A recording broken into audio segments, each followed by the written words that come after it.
Welcome viewers to Historical Journeys. It's been centuries, yet the opportunity has arrived.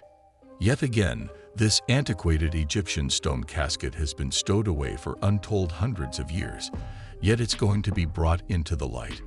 A group of specialists have been investigating an acropolis close to Cairo, and their endeavors are at long last going to prove to be fruitful. This disclosure will really kick off something new. What's more, everything starts with a solitary excavator dropping into the dim paleontologist gets let down into a hid Egyptian chamber and makes a fantasy disclosure. But before we get started, don't forget to subscribe to our channel. It only takes a second, and you won't miss any of our future videos. Let's get started.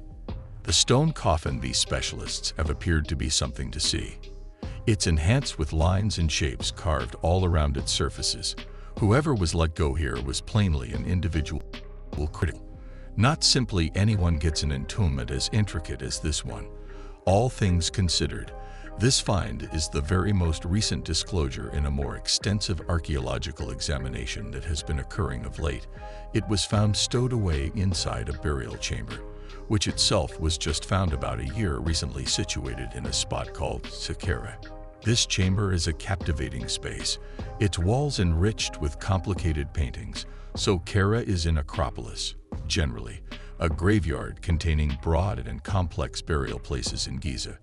It was once a piece of Memphis, which used to be the capital of Old Egypt. Saqqara has been assigned as an UNESCO World Legacy Site thanks to the mind-boggling landmarks and graves tracked down there. This particular burial chamber the archaeologists as of late found at Saqqara is only one of many situated there. Like a few of the others, this one has a terrific entry bearing portrayals of its occupant's life scratched in stone. Inside are two chambers. The first is genuinely plain. The second, however, is undeniably more beautifying and extravagant. One more striking component of the burial place is a progression of stone blocks, which are remembered to have upheld fragments of the roof and a few walls. Time, be that as it may, has eroded at these designs, and they have since imploded. In any case, one wall stays in salvageable shape and bears a work of art showing individuals presenting gifts. One rather shocking part of the scene shows a youthful cow being killed. Blocks with etchings on their surface have likewise been found, as have a progression of Assyrian segments. These critical stone designs explicitly referred to the god Osiris, Egyptian divine force of the departed, expected as a connection between the earth and the sky. They were considered by the design's manufacturers to be a method for giving a scaffold between the living scene and life following death. Dr. Olda Ghazi was going this archaeological examination, and she has addressed the press about the meaning of the Assyrian sections.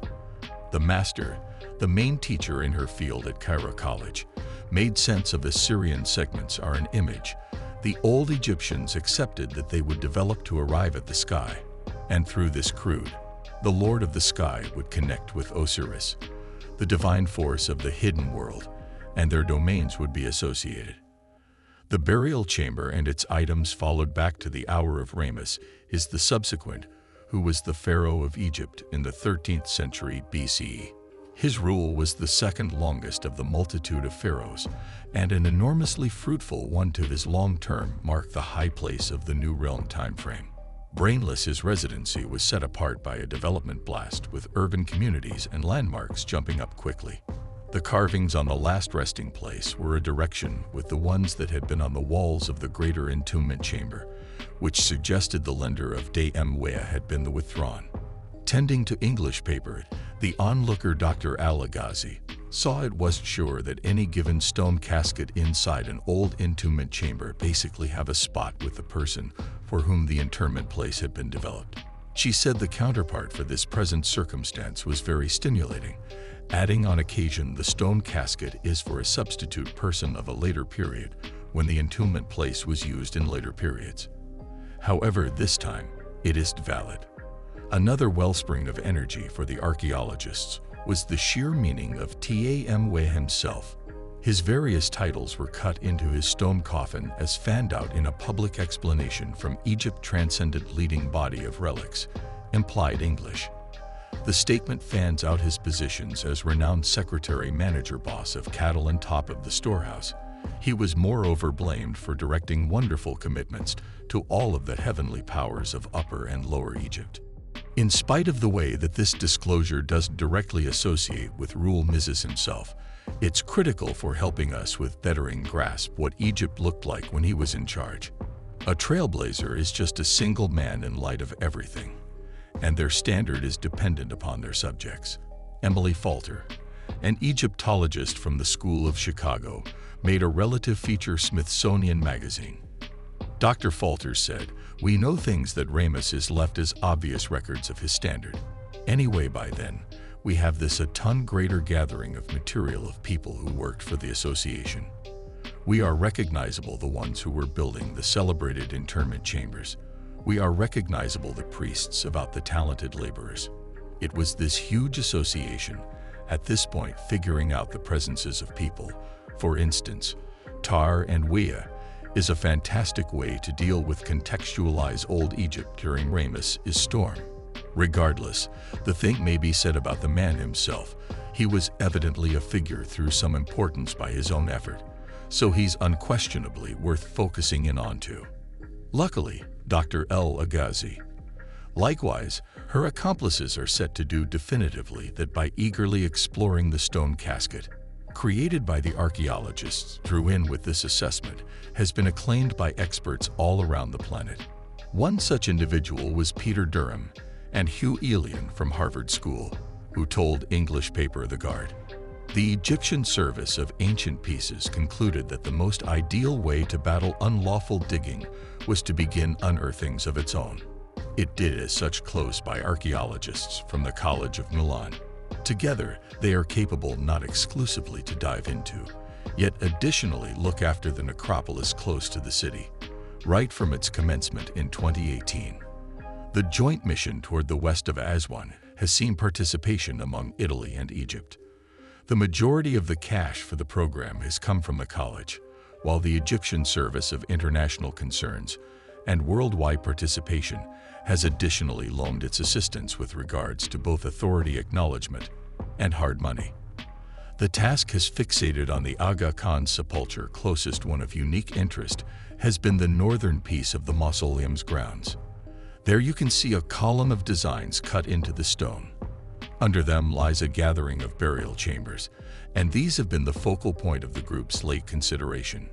Be that as it may, what is the reason for this catacomb, sitting several miles from focal Aswan?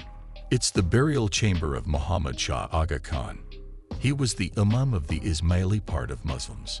In his day, he was a significant forerunner in India, and he assumed a significant part in assisting with making Pakistan. Why is he covered in India, however? The Aga Khan had European schooling in childhood, which placed him in an advantageous position for the job he embraced in 1885. He turned into the 48th time on a place that carried with an extraordinary wealth, experiencing in later life a deadened leg. The pioneer was guided to come to Aswan to recuperate.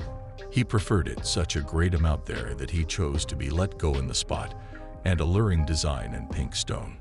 The burial chamber that the Aga Khan had worked for himself is outwardly like the resting spots of the Fatimids in Cairo, sitting near the Simeon's cloister. It has been a concentration for explorers since the Imam was let go in 1957. He was joined there by his better half, hobo mother Propensity, and noted giver upon her passing in 2000. The actual swan has a long history. Back in antiquated Egyptian times, it went by the name of Swen. It's sitting right on the country's wilderness with Nubia. Its name should come from the Egyptian sign for market or exchange board from that goddess name. The archaeologists had the option to figure out who had been covered in the burial place. Hieroglyphics uncovered that it was the entombment spot of Stream, a neighborhood dealer's Dr. Piazza, and Small told UK paper The Watchman. It's a vital revelation since we added something to the historical backdrop of the Swan that was absent. We had some awareness of burial places and necropoli, tracing all the way back to the 2nd and 3rd thousand years. However, we didn't know where individuals who resided in the last piece of the Pharaoh period were. The scholarly proceeded to bring up that in its day, Aswan had been a profoundly critical exchanging center 2021. The mission tried harder, and it made a gigantic Janus. It turned out one-of-a-kind disclosure. Dr. P.S. and Small and her partner from the Directorate of Relics of Aswan and Nubia of Delma name said uncovered the consequences of 5 months of unearthing. It was a burial chamber that appeared to house individuals from one family. What was extraordinary about this burial place was that the group found it inside a structure that sits over the ground. Generally, you will track down burial chambers in the necropolis, either under the sands or cut into the slopes of rock. The construction that this one sits in had a unique reason the archaeologists accept it was a scene for penance. Dr. P.S. and Teeny cleared up for the existent science site. It appears to be that because of its situation along the valley of admittance to the necropolis, this building was utilized as a consecrated nook where penances were proposed to the god come as era's maker god and defender of the rich surges of the Nile, especially venerated in Aswan, who better than him might have satisfied the timeless existence of the people who rested in this necropolis. The god Khnum was a figure of love for around 3 centuries from the 2900s BCE until the initial not many hundreds of years promotion normally envisioned as either a slam or a smash-headed man. He was remembered to have made individuals since it was accepted he rejuvenated individuals utilizing mud. Portrayals of him with a potter's wheel were typical. Thanks for watching. If you want to stay updated with our latest videos, subscribing is the way to go. Just click that red button below and become a part of our channel family.